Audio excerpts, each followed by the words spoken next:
კვლავ დიდებული საღამოა რუსთაველის პროსპექტზე, კვლავ საქართველოს გაერთიანებული გული და სული დგას ერთად მომავალი დიდი ქვეყნის გასაბწყინებლად, რომელიც წინ გველოდება.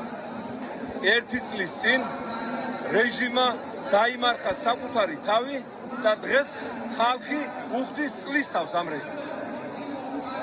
საკუთარი თავი დაიმარხა იმ დონეზე, რომ არ გამოეყოფა ის შერცხვენილი სახე არც ქვეყნის შიგნით და არც მის ფარგლებს გარეთ.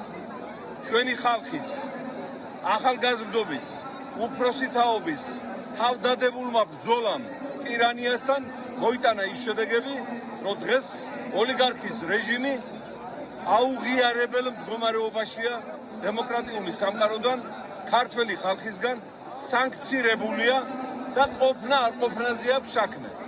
უпроსტად არ ყოფნაზე და ძალიან მალე მოხდება პანძის გახსნა, როდესაც აიკრავენ გუდა ნაბადს და კაბინეტებიდან გადაინაცვლებენ ხალხის ნებით საგამოძიებო იზოლატორში შემდგომი დიდი ეროვნული სასამართლოსთვის, რაც მათ ჩაიდინეს ქვეყნის წინაშე, როდესაც დაამყარეს ქვეყანაში ტირანული დიქტატურა, როდესაც დაავსეს ციხეები პოლიტიკური პატიმრებით, არ დაინდეს ახალგაზრდობა, სასტიკად გაუსწორდნენ, განამტკიცეს პოლიციური რეჟიმი, დააკარგიეს საქართველოს მიღწეული წარმატებები, ევროპული განვითარების გზა, წაართვეს გეოპოლიტიკური ფუნქცია, რომელიც თუასე გაგრძელდა გადადის ზანგეზურზე და მეზობელ ქვეყნებში, მეტი რა უნდა დაეშავებინა შახაბას, აღა მაჰმად ხანს, გურვანყრუს და ყველა ისტორიულ მტრებს ერთად აღებული.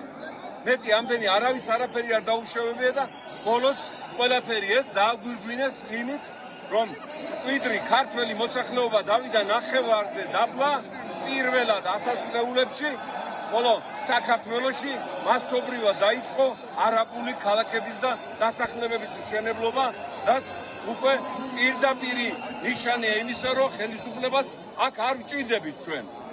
ჩვენ თურმე არ ვჭირდებით და თურმე აქ უნდა ჩამოასახლოს მთელი აფრიკა, აზია.